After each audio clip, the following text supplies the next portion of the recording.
사실 살수대첩이란 단어를 들으면 그냥 머릿속에 깊게 생각하는 사람은 별로 없지 않을까? 숫자는 과장이겠지? 라는 생각도 들고 설마라는 감탄사도 떠오르기도 하고. 그런데 어쩌다 진짜 궁금하다. 정말 자세히 알아보고 싶은 마음이 한편으로 있었을 것이다. 오늘은 우리가 가정할 수 있는 합리적인 추론을 역사적 사실에 근거하여 해보고자 한다. 팩트체크하면서 중간중간 의견 넣겠다. 전후관계 따지는 증거 추론식으로 진행해보겠다는 거임. 시작은 먼저 598년 고구려의 영영왕이 먼저 수나라를 공격함으로써 전쟁의 발단이 시작된다. 598년 수문제의 침입이 시작된다. 589년 진나라의 마지막 황제 진숙보가 수문제의 50만 대군에 무너지고 진나라가 최후를 맞이하면서 위진 남북조 시대는 종말을 고했다. 수문제 양견은 중원을 통일하면서 중국 외부의 세계에 관심을 보이게 된다. 중원의 외부 세력의 입장에서는 중원이 통일되는 것이 굉장히 긴장스러운 상황이었는데, 특히 말갈, 거란 등의 북방 유목 민족들을 두고 중원 대륙과 패권 경쟁을 벌여오던 고구려에게 있어서는 최악의 상황이었다. 당시 고구려의 왕이었던 평원왕은 그때부터 전쟁을 짐작했다. 삼국사기에 따르면 라는데, 이는 왕께서 진나라가 멸망했다는 소식을 듣고서 이를 매우 염려하셨다. 병사를 훈련시키고 군량미를 비축하여 나라를 지킬 꾀를 강구하셨다라고 적혀있다. 그러나 그는 다음해 10월을 넘기지 못하고 승천했고 그의 이러한 노력을 장자인 영영왕이 물려받았다. 뒤에 말하겠지만 당시의 한종족은 아주 여러 국가로 나뉘어 있었고 그 중에 같은 말갈 혹은 거란이라도 고구려에 종속되거나 친고구려 성향을 보이는 부족이 있었고, 그렇게 하는 부족이 있었으니 그 중에 친고구려 성향을 보이는 부족부터 관계를 정리했고 반고구려 부족에는 군대를 보내서 자주 압박을 넣었다. 고구려는 이미 수나라와의 결전을 의식했다. 이때 고구려는 각종 스파이 활동과 첩보 외교 활동에도 소홀함이 없어 보인다. 이러한 성향은 나중에 고려 시절까지 한국의 정치력의 특징으로 자주 보이는 부분이다. 현대사회에서도 무기를 만들 때나 기업 시스템, 의학적인 시스템, 기계, 반도체 모든 부분에 보이는 탁상공론 이외의 모든 실제적인 시뮬레이션을 깊게 들어가는 준비성도 다 같은 국민성에서 기인한다고 본다. 이미 사전 준비 단계에서 300만 인구의 대국인 고구려는 지금의 북한 정도의 군인 비율을 가지게 된 걸로 보인다. 보급부대 혹은 공병까지 합하여 최대 27만 명 정도까지 추산하는 것이 맞다는 기록이 있다. 지금 북한도 그렇게 70년 이상을 산 건데, 이 시대의 고구려인은 광개토대왕 장수왕을 거쳐왔으니 그런 상태로 수백 년을 지내온 것이다. 그래도 강대국으로 살아 가난한 흔적보다는 잘 살아온 걸로 보인다. 이러한 상태로 기싸움을 벌리던 서기 597년 드디어 휴식을 마친 수나라의 압박이 시작된다. 수문제 왈. 비록 스스로 속국이라고 하면서도 성의와 예절을 다하지 않는다. 그대의 나라가 비록 국토가 좁고 인구도 적지만 이제 내가 만약 왕을 쫓아낸다면 그 자리를 비워둘 수는 없을 것이므로 결국은 다시 관리를 선택하여 그곳을 안정시켜야 할 것이다. 왕이 만약 마음을 단정히 하고 행동을 고쳐서 우리의 법도를 따른다면 곧 짐의 훌륭한 신하가 될 것이다. 그렇게 된다면 왜 힘을 들여 다른 인재를 보내겠는가? 왕은 말해보라. 요수의 넓이가 장강과 비교하여 어떠한가? 또한 고구려의 인구가 진나라와 비교하여 어떠한가? 짐이 왕을 용서하려는 심정이 없고 왕의 과거의 잘못을 추궁하기로 한다면 장군 한 명에게 정벌을 명령해도 될 것이니 어찌 큰 힘이 필요하겠는가? 짐이 간곡한 말로 타이르는 것은 왕이 스스로 자신을 새롭게 바꾸도록 하려는 데에 있다. 삼국사기 라고 했는데 말이 멋있기는 하나 고구려 같은 대국에서 받아들이기는 노골적이고 오만하고 폄하였다. 영영왕은 바로 선제 타격으로 이를 징벌한 것이다. 웃긴 건 이건 영영왕의 주력 부대가 아니었다.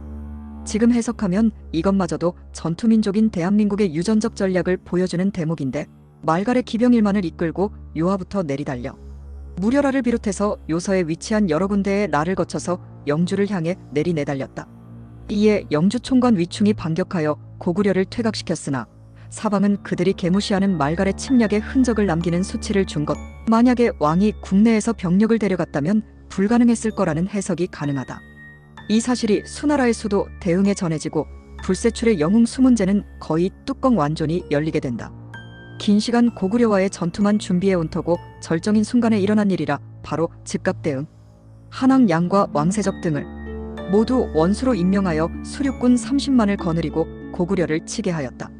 한왕 양의 군대가 유관에 도착하였을 때 장마로 인하여 군량미 수송이 이어지지 못했다. 이로 말미암아 군중의 식량이 떨어지고 또한 전염병이 돌았다.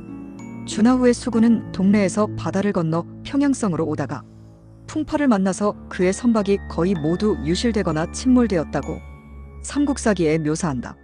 문제의 지시로 수륙군 도합 30만 대군이 편성됐다. 하지만 그마저도 본격적인 출정이 이루어진 것은 지휘관의 임명과 전투부대의 편성이 끝나고 4개월씩이나 지난 뒤였다. 그해 6월 수나라는 영양왕의 관직을 삭탈하고 수십만의 대군을 각각 육로와 해로로 내보내 평양성을 향해 나아가게 했다. 그러나 육군은 임유관에서부터 군량 수송에 어려움을 겪었고 이로 인한 굶주림과 장마는 군의 사기를 심하게 저하시켰다. 설상가상으로 평양성으로 직행하던 준하후의 수군마저 태풍을 만나 표몰하면서 수나라군의 고구려 원정은 시작도 전에 크나큰 위기를 맞았다. 이런 기회를 고구려가 놓칠 리 없었다. 관련 기록의 부재로 구체적인 과정은 알 길이 없으나 고구려군은 수나라군과 전투를 벌여 승리를 쟁취했으며 이는 가뜩이나 불리했던 수나라군의 처지를 더욱 궁지로 밀어넣었다. 이때 전쟁의 결과를 짐작할 수 있는 문헌이 하나가 있다. 이미 살수 대첩전에도 고구려와의 1차 대전에서 엄청난 숫자가 죽었을 것을 짐작하는 문헌이 있다. 9월 기축에 수나라의 군사가 돌아갔는데 죽은 자가 10중 8구였다. 고려 왕 고원 역시 두려워서 사신을 보내 사죄하고 글을 올려 요동분투신모라고 칭하니 황제가 이에 군사를 파하고 그 전과 같이 대우하였다. 자치통감이라는 책에 그와 같이 기록되었다. 이때 고구려는 요하도 건너지 못하고 헤매고 있는 수문제의 사죄문을 줌으로써 철군의 당위성을 주어서 철군 명분을 얻은 문제는 곧바로 회군하여 그 후 문제는 고구려 정벌을 포기한다. 이 침략의 배경은 역사적 분위기 고찰이 필요하다. 당시 동아시아에서는 45개국이 횡설수설했던 시기다. 그냥 45개국이라고만 해버리고 많은 이유가 우리가 전통적으로 북방을 구분하듯이 흉노, 말갈, 거란, 돌궐, 여진, 몽골 이런 단어 이외에 그 시대에는 흑수, 시리, 하파, 여부, 막루, 효부 이런 국가들도 판을 쳤는데 그 각각도 예를 들면 목축 유목을 하고 살던 몽골 쪽의 전신 시리 같은 국가는 대시위, 서시위, 능복시위, 용을시위, 삼복시위, 황두시위, 소여자시위 등 아주 여러 개로 나뉘고 말갈도 속신말갈, 흑수말갈, 안거골말갈 등등 아주 여러 개의 국가들로 나뉘고 지금 묘사한 이름도 틀린 것이 있을 걸로 보는 게 지도에서 옮겨 적은 국가들이다. 유럽은 군대라고 해봤자 수백 수천 정도 다니면서 싸울 때 수나라와 고구려가 이러한 거대한 전쟁의 가능성이 있느냐에 대한 해석이다. 따라서 당시의 동아시아의 상황을 묘사하는 것이 의미가 있다. 위진 남북조 시대라는 군소국가들이 360년간 투쟁을 벌여온 막바지에 해당된다. 긴 세월의 전쟁으로 각국의 나라는 생존을 걸어놓고 군사력 위주의 발전을 길게 해온 것은 당연하다고 생각된다. 6년 후에 604년 불세출의 영웅 수문제는 의문의 죽음을 맞고 그의 차남 수양제가 즉위했다. 이 상황에 대한 묘사는 고우영 선생님의 묘사로 우리 가슴속에 많이 남아있다. 결국 아버지의 죽음에도 연관되지 않았나에 대한 묘사, 그리고 인격적인 면에서 부족한 양광, 즉 수양제에 대한 모습들로 각인되어 있을 것이다. 그렇지만 양광은 아버지 수문제가 진나라를 정벌할 때 황제 진숙보를 항복시킬 때의 총사령관이었고 아버지 못지않게 야망이 대단하며 일단 만만한 놈이 아니다. 우리나라 고구려가 양아치 하나 때려잡은 것이 아니라는 뜻이다. 고구려 정벌 이외에 6년간 매월 100만 명 이상을 동원하여 대운하 건설을 마무리 지었고 낙양의 동경을 건설하는데 매월 200만 명을 동원하였으며 돌궐을 견제할 장성 건설에도 100만 명을 동원했다. 그 중간중간 고구려 세력 범위를 탐내면서 요서직역에서 고구려랑 국지전을 붙고 있었다. 서기 607년 그는 동돌궐 계민가안의 군영에서 마주친 고구려 사신을 향해 꿇어 이 새끼야를 시전했고 왕도 와서 꿇지 않으면 침공한다고 객기 부렸다. 이때 고구려는 오히려 백제의 송산성과 석두성 신라의 우명산성을 공격하여 후방을 단단히 했다. 삼국사기. 이 말들은 봄 2월 수양제가 고구려를 정벌하려 하므로 왕이 국지모를 보내 군사 일정을 물었다. 황제가 기뻐하며 후하게 상을 내리고 상서기부랑 성류를 보내와 왕과 상의하게 했다.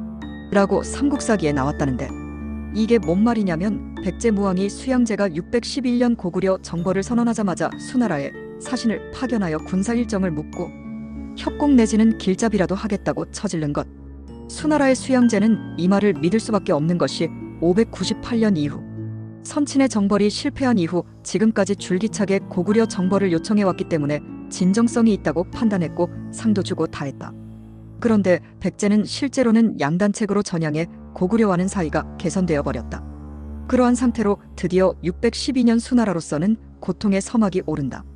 삼국사기에 이렇게 적혀 있는데 이 말을 해석하면 총 군사의 수는 무릇 113만 8,300명이었는데 대외적으로는 200만 명이라고 하였고 군량 수송을 맡은 자의 수는 배가 되었다. 매일 1군씩 군사를 보내되 서로 간의 거리가 각각 40리 정도 되게 하였으며 각 군영이 연속적으로 출발하였는데 40일 만에 출발이 모두 끝났다. 대열의 끝과 앞이 서로 연결되고 북과 나팔 소리가 연이어 들렸으며 깃발은 960리에 뻗쳤다. 양제의 진영에는 12위, 3대, 5성, 9시가 있는데 내외, 전후, 좌우의 육군을 나누어 배속시켜 뒤따라 출발하게 하였다. 이 대열이 또한 80리에 이르렀다. 근래의 군사의 출동이 이와 같이 어마어마한 적이 없었다. 삼국사기 612년 제2차 고구려 수나라 전쟁이 시작되는 것이 살수대첩의 시작이다. 113만 명의 수나라군이 요하에 도착했고 이 부대가 탁군을 떠나는 데만 40일이 걸릴 정도로 역사상 유례가 없는 초대형 규모의 군대였는데 과연 강재규 감독은 이 장면을 어떻게 묘사할지 기대가 앞선다. 그냥 한 10분 정도 묘사해도 재밌을 듯. 그래서 이건 개봉영화로 라기보다 넷플릭스 각이다. 요하부터는 고구려군이 이미 저항을 시작하고 수나라군은 요하를 건너는 데만 2개월이 걸렸다. 요하를 건너고 나서는 바로 요동성 공성전을 시작하지만 또다시 몇 개월 함락은 고사하고 손실을 입고 시간과 물자를 계속 손상받는다. 한국은 고구려건 백제건 신라건 혹은 고려건 조선이건 심지어는 아마도 단군 때도 항상 똑같다. 리니지 할 때랑 스타크래프트 할 때랑 전쟁할 때랑 항상 너무 똑같아 웃음이 나온다. 내 상황에 상관없이 쥐쥐 안 때리고 적의 피를 달기 위해 괴롭힘이 전투의 목표. 쳤다 뺐다 공격했다가 빠지고 사기던 공갈이건 이기기 위해서는 다 들이댄다. 한국은 쥐쥐하고 안 친하다. 아직도 한국 사람들은 워킹데드라는 좀비 영화에서 M16 든 4명이 오토바이에 앉아있는 대다수 겨누고 있지도 않은 권총찬 15명의 협박에 총을 버리는 행위를 왜 하는지 이해하는 사람은 없다. 고구려 수나라 전에서도 똑같이 반복된다. 참고로 수나라는 우리가 역사 시간에 간단히 짧게 배우기 위해 오합지졸로 묘사하는 그런 군대가 아니다. 역사적으로 통일 국가의 강력한 군대고 준비도 철저했으며 전술적 오류도 없었다. 하지만 고구려는 준비가 더 철저했고 더 집요했고 더 강했다.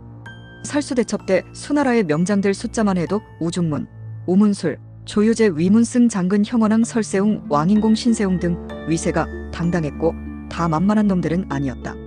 수양제의 지나치게 거대한 병력은 단계적인 손실과 보급의 제한성 때문에 시간의 압박을 갖게 되고 결국 승부수를 던진다. 정예병을 추려 별동대 30만 명을 조직하여 명장 우중문과 우문술의 지휘하에 평양성으로 직행한다. 이러한 순발력만 봐도 수나라 군이 오합지졸이 아닌 백전 노장들임이 증명된다. 이 무시무시한 별동대는 평양성으로 직행함과 동시에 내후하의 수군이 황해를 건너 합류하는 전술을 세운다. 하지만 빠른 속도의 진군을 위해 보급대를 따로 동원하지 않고 전투병에게 이 짐을 지고 가게 계획을 세우지만 병사들이 이를 버리게 되어 결국 별동대는 물자 부족을 겪게 된다. 이때 을지문덕의 거짓 항복 계획. 이 계획 보면 진짜 한국인은 강하다는 생각이 든다. 삼국지 같은 소설에도 잘 묘사하지 않는 공포의 주둥아리, 서희의 강동육주 이런 거. 서양에서는 이기기 위해서 이런 거 거짓말하고 그러면 나중에 영화 주인공도 못한다. 걔들은 싸움을 멋으로 하는 것 같은 뭐 그런 거 있다. 공룡 영화 봐도 그것 때문에 짜증나고 좀비 영화 봐도 주인공들 그런 것 때문에 짜증난다. 그게 걔들 뇌구조지만 한국인은 가족을 위해서라면 전쟁에 이기기 위해서라면 그깟 포 만나는 거 문제인가? 이거지. 을지문덕이 항복을 구실로 적군의 본진에 홀로 간다. 수나라 군대에 문제가 있음을 감지한다.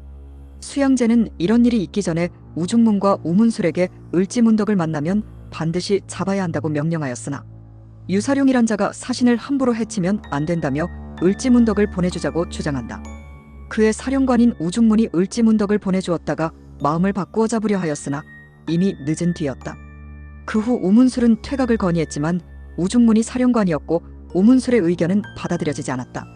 을지문덕은 이미 수나라의 상태를 파악하고 교전을 유지하면서 점점 깊숙이 끌어들였다. 하루에도 7전 7패를 유도하기도 하였다. 그 사이 평양성 도착하기도 전 우중문은 이미 많은 피해를 보았고, 그 사이 내호와의 수군은 이미 고건무에게 당하여 기능을 발휘하지 못하는 상태였다. 이때 을지문덕이 우중문에게 그 유명한 여수장 우중문씨를 보낸다. 우중문이 답장을 보내고 을지문덕은 수나라가 군대를 물리면 나도 항복하고 왕도 항복하겠다라고 전한다. 현대사회에서 혹자는 우중문이 당시 이러한 서한을 거짓말인 줄 알았을 것이다 라고 추정한다. 그렇지만 최소한의 체면치레로 황제에 대한 변명거리를 챙겼으니 퇴각을 한 거다라는데 내 생각은 다르다. 사람은 겪어보기 전에 알 수 있는 사람은 없다. 간접 경험이라도 있어야 사고력을 배울 수 있는데 역사상 그렇게 여러 번 가짜 패배를 하는 사람이 그때까지 한 번이라도 있었을까? 이건 전투민족인 한국인의 사고력으로도 가짜 항복으로 생각하기는 어려웠을 듯하다. 게다가 그들은 베테랑 전투 인력으로서 최선을 다했다. 고구려 평양성까지 강력한 저항을 뚫고 전진한 상태에서 고구려가 힘을 비축한 상태로 있었다는 상상은 하기 어려웠을 것으로 해석한다. 과장이 심한 삼국지를 기준으로 보더라도 제갈공명이 했던 조치도 을지문덕이 했던 조치보다 횟수나 강도에 있어서는 비교가 안 될 정도로 생각되어진다. 수나라 별동대는 퇴각을 시작했고 고구려는 이미 반격을 시작했다. 치명타를 입은 상태에서 살수에 도착한 것이다. 여기서 고구려의 힘이 남았다는 생각을 하기는 힘들었을 것이다. 여기서부터는 수나라군이 패닉에 빠져 힘을 발휘하지 못했을 것이다 라는 생각도 할 수 있지만, 장군 중에 설세웅은 빗발치는 화살과 포위망을 뚫고 고구려군을 격퇴했다고 했고, 왕인공도 수운을 세웠다고 했으니 수나라가 오합지졸이 아닌 백전노장이었다는 흔적이 곳곳에 있는 것이다. 그러고도 별동대 30만 5천 명 중에서 2,700명이 생존하였으니 생환율이 0.89%이다. 삼국사기에 따르면 이 생환자는 하루 만에 450리를 도망쳤다고 했다. 그 후 을지문덕을 살려주어야 한다고 주장했던 유사룡은 사형당했다. 그 와중에 퇴각에 공헌한 설세웅은 승진했다.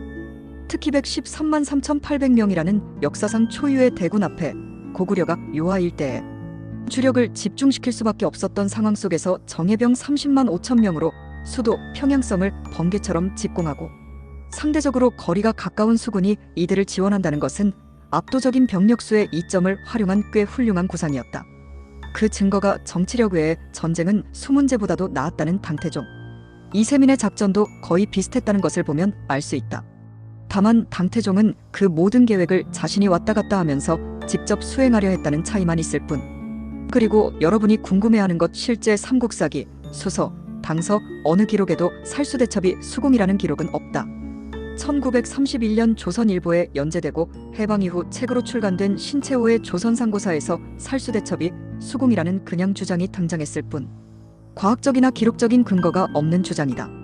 이 전쟁은 수나라의 멸망에 그친 것이 아니라 그 이후 불세출의 명장 이세민도 절대로 넘어야 할 꿈의 정복으로 삼았으며, 당태종마저 실패한 이후에는 그 뒤로 중화문명의 팽창한 개선이 명백히 증명된 엄청난 전쟁이었다고 보면 된다.